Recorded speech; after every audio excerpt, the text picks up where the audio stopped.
Hey, yo, welcome back. What up? This is not a podcast. It's just my thoughts with Rob Markman. Some big news dropped, some disturbing news dropped yesterday. It broke on January 31st, and we're going to talk about it today, all right? So the headline is TDE was hit with a civil lawsuit recently, and the news broke yesterday. Now, I was out in LA working all last week, so those who follow the channel, my monthly music club members, everybody knew where I was at, what I was doing, and I had a packed day yesterday. I really had a packed week, a really busy week, and I just got back this evening to this Saturday, so we're on it now. I know a lot of people have been questioning where the video is and disingenuously questioning where the video is. We'll get to a little bit of that later, but I want to get to the news, right? So two women, two Jane Does are accusing TDE executives and employees of sexual harassment, assault, and breach of contract. This is according to Newsweek, all right? I saw this. I don't know if Newsweek broke the story. I saw the story, the first official site, the first kind of reputable source that I saw the story on was Newsweek. TDE, through their lawyer, have denied the claims, all right? And they're labeling this a shakedown. Remember, this is a civil suit. It's not a criminal suit. TDE lawyers have denied the claims, and they're labeling it a shakedown. I'll get into more specifics. But before I start, a couple of things. To everyone, because this story is out there. A lot of y'all may have seen the headlines. If y'all didn't, just follow along. But there's a lot of people, and to everybody using Kendrick Lamar's name in the headlines of their stories or their videos, or somehow connecting this to Kendrick, you're doing it for clicks. It is clickbait. You are doing it for clicks. So the audience out there, they're doing it to get you to click because Kendrick is not being accused of anything. None of the TDE artists or former TDE artists are being accused of anything here. So let's just make that clear. Technically, also, Kendrick is PG Lang now. We know that he is TDE family. We know that bond is strong, but we just got to be clear. Him or none of the other artists are being accused of anything here, okay?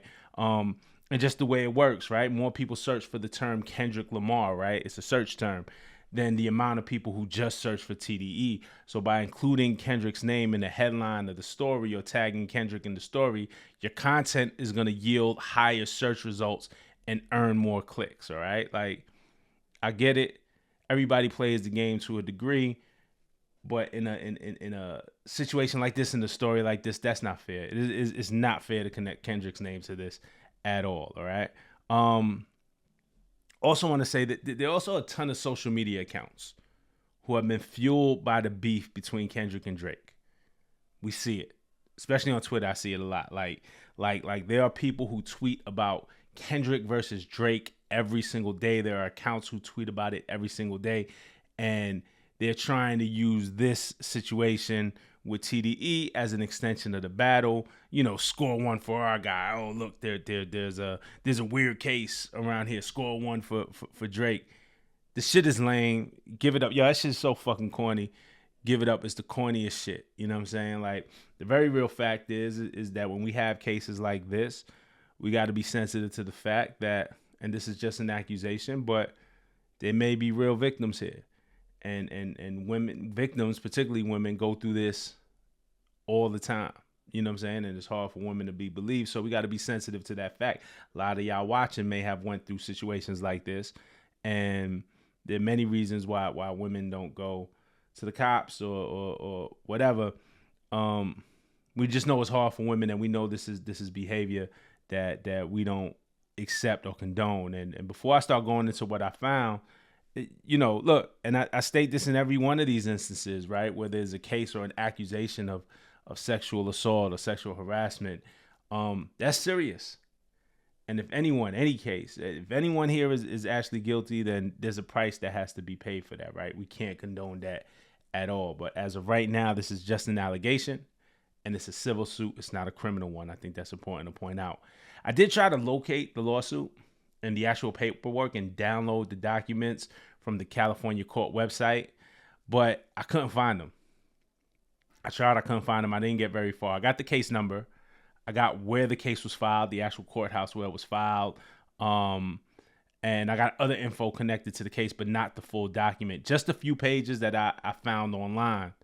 That there's like 4 or 5 pages that are just going around online. So I found those. I didn't find the full document. I would have liked to find the full document, but someone has them. But here's what I found.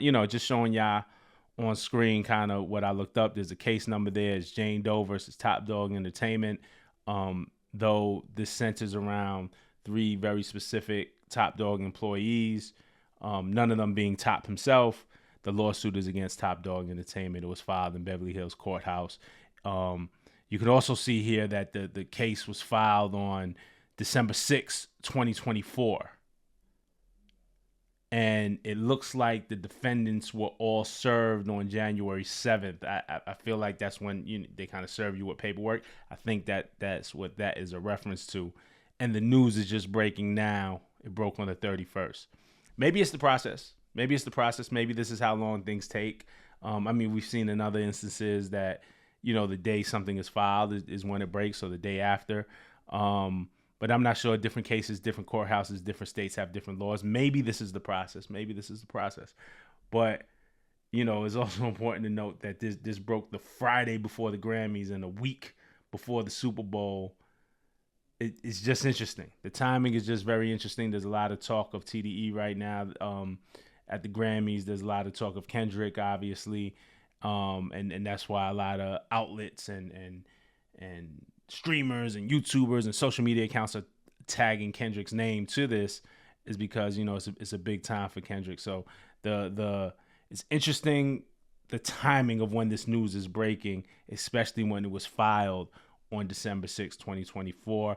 I'm not 100% sure what that means, but like I said, it's interesting. The next hearing date is June 6, 2025. So we're about a little less than 6 months. We're a few months out, maybe 5 months out now at this point. So let's get into it. This is what I found online. The introduction, we see section 1, defendant Top Dog Entertainment is an independent record label specializing in hip-hop and R&B artists, best known for launching the careers of several prominent artists. Okay, so we're defining what Top Dog is. Section 2, plaintiff Jane Doe was hired to perform public relations and marketing services for TDE. During the course of her performance of work for TDE, she was subject to inappropriate workplace behavior, including sexual harassment and assault by officers and executives of the company. Moreover, Ms. Doe was not adequately compensated for the services she performed for TDE, which reneged on his contract for payment and refused to pay her what she was owed. So, remember I said breach of contract earlier. So, some type of harassment is what they're alleging, inappropriate behavior and sexual harassment and assault. And then she wasn't adequately compensated. So there's also a business portion to this. And then it says plaintiff Jane Roe, so this is somebody different, was a friend. I guess the way they do it, and somebody correct me if I'm wrong, if you have 2 Jane Does, like how do you differentiate them in the paperwork? So one is Jane Doe and the other is Jane Roe. So it looks like 2 women are at the center of this. Was a friend to one of the artists signed by TDE, hereinafter artist A. So there is an artist here who is not being accused of anything but being named in this paperwork. I'm pretty sure I know who artist A is. I'm not going to say, though, if they didn't reveal who artist A is, I'm not going to reveal who artist A is. But so a friend of one of the artists signed by TDE, hereinafter artist A. In exchange for her providing moral support to artist A, TDE provided her room and board at a house owned by TDE that doubled as a studio. During her stay at the TDE property, Miss Rowe was sexually harassed twice by TDE employees, one of whom gave her alcohol despite her being underage in an attempt to further sexual advances. So these are the accusations. Doesn't look like she was an employee, but she was providing moral support to an artist. Sometimes, right? Like you get signed, you get launched into fame, like, or just the business is rough. You need like real friends around you. So that's what it seems like to me, was providing moral support. And in exchange, she was given room and board by TDE. And she's alleging what she's alleging. And then it says TDE's leadership knew about the instances of sexual abuse as well as the failure to properly compensate Ms. Doe, yet took no actions to prevent further violations, discipline the individuals involved, or offering supportive services to the plaintiffs. So that's what's being alleged. They're both alleging harassment and that the leadership of TDE knew and did nothing to stop this. It says Jane Doe is a California resident who performed services for TDE from 2019 to 2024. And Jane Roe is an Arizona resident who was sexually harassed by TDE between 2020 and 2021 while living in a home provided by TDE. So here it names one of the defendants, Brandon Tiffith, who is the chief marketing officer of TDE. Anthony Tiffith Jr., who's the president of TDE, one of the co-presidents, known as Musa. I know Musa. I've worked with Musa. And then another defendant, David Harrell, who's an employee of TDE and resides in Los Angeles. So yeah, what they're basically saying here in section 13 on information and belief at all times mention each defendant. So the three gentlemen that are being accused of this was the agent, partner, joint venture, representative, or employee of the remaining defendants. So they're just basically saying on information and belief that the three gentlemen named were employed by TDE. Jurisdiction and venue, state of California, factual allegations.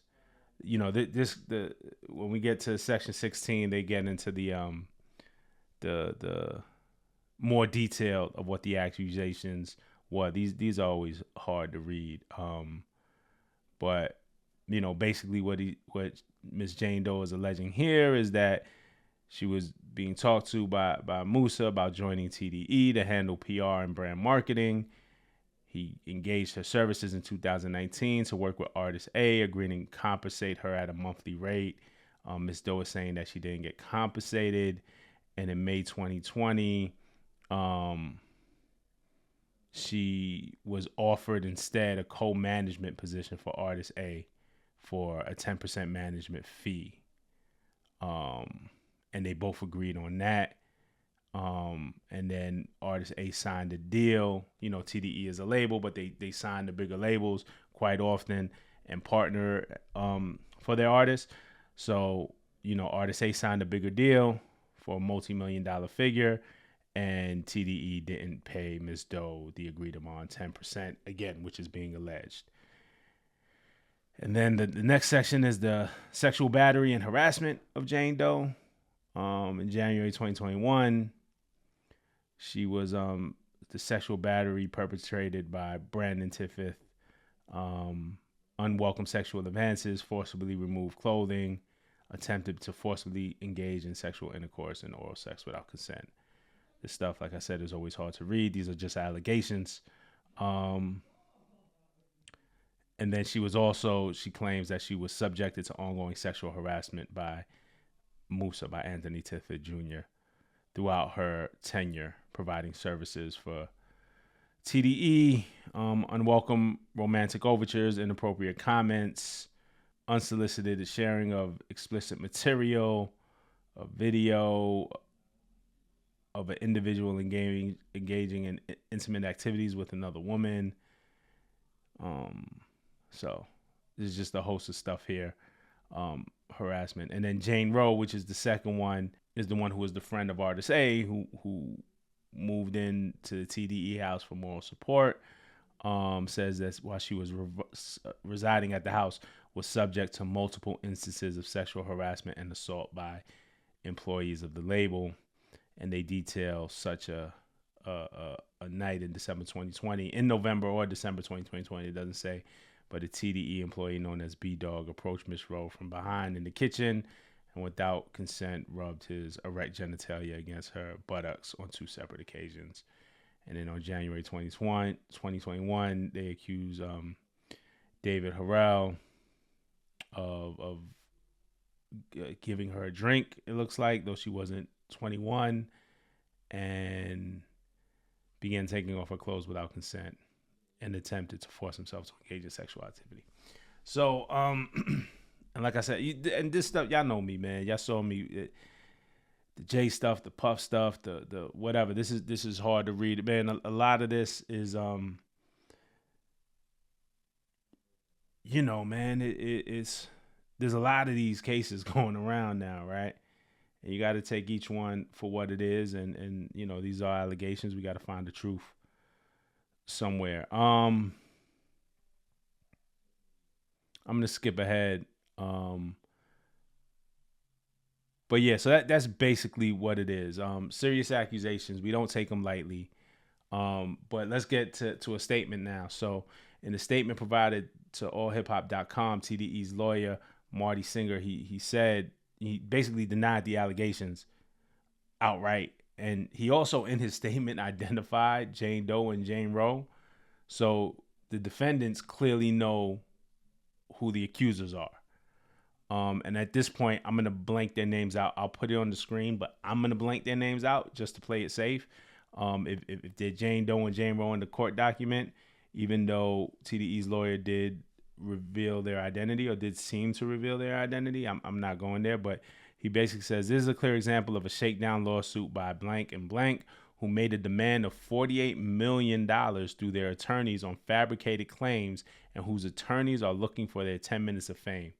There are text messages and communications that totally refute these baseless claims. Additionally, blank and blank were never employees of Top Dog Entertainment, and we are confident that we will prevail in this action.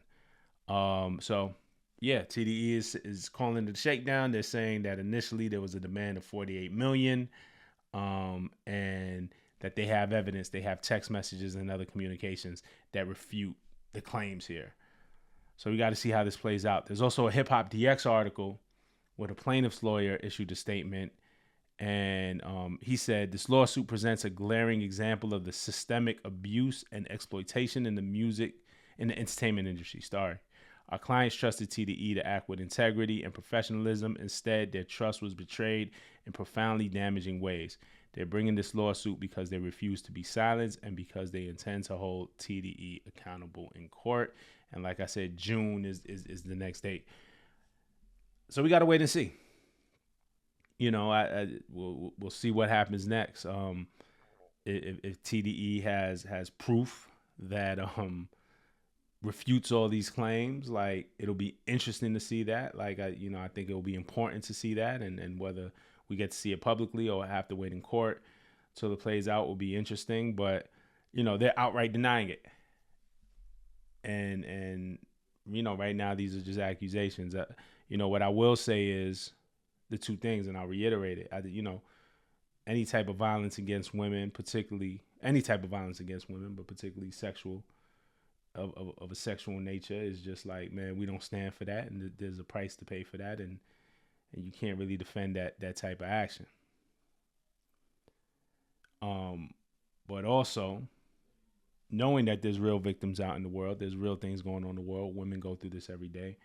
The way this plays out in the media and how I approach it is just particularly interesting to me. Like I said, I waited a day to do this because I was traveling. I was in LA busy. I came back and did it today. Again, I saw a couple of nasty comments in my social media, like people suggesting like that I wasn't going to cover it, or y'all know me. Again, I try to keep it fair. I try to keep it right down the middle.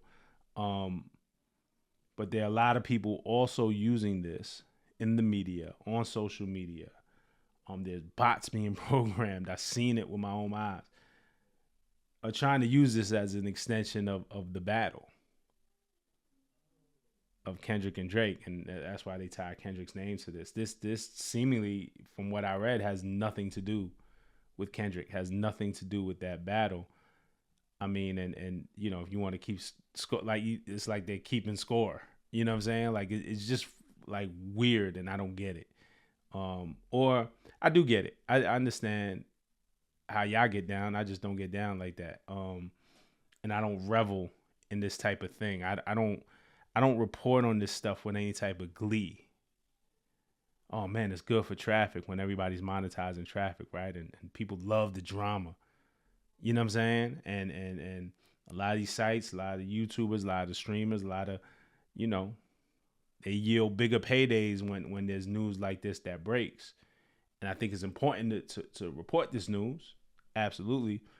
But I don't take pleasure in telling these type of stories because they're hurtful.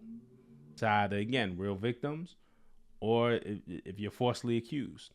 You know what I'm saying? Either way, like, there's no win here. We got to report it. We got to talk about it. Like, but I've seen people report on this with glee. with, oh man, they're so happy to report on this. There's people who are happy that this happened, and you know, and I don't know what they'll say on the other side, and not like us, and da da da. Dog, it was a rap song. It was a beef, and like I said, nobody believed that. I've said this numerous times. I said in real times, you could go back and rewind the tape. When it comes to me, I you know, making accusations like that against Drake on a record and actually reading court documents are two different things. I never believed it. I never put that tag on him. Dope record. It's an amazing record. Love the record. Biggest record of 2024. Doesn't make it was a diss. So I don't believe that about Drake, and I don't do the tit for tat kind of thing, man. I think, but also I'm a little older. I'm a little more mature. But I'm gonna leave it here, man. I probably said a lot. We'll follow this when more stuff comes out, and if we start seeing just more developments, I'll follow this. We're not gonna shy away from it. But y'all let me know what y'all think in the comments. You know what I'm saying? Like, subscribe, do all that. Hit me in the comments. I'll talk back. And till the next time. All right? Peace.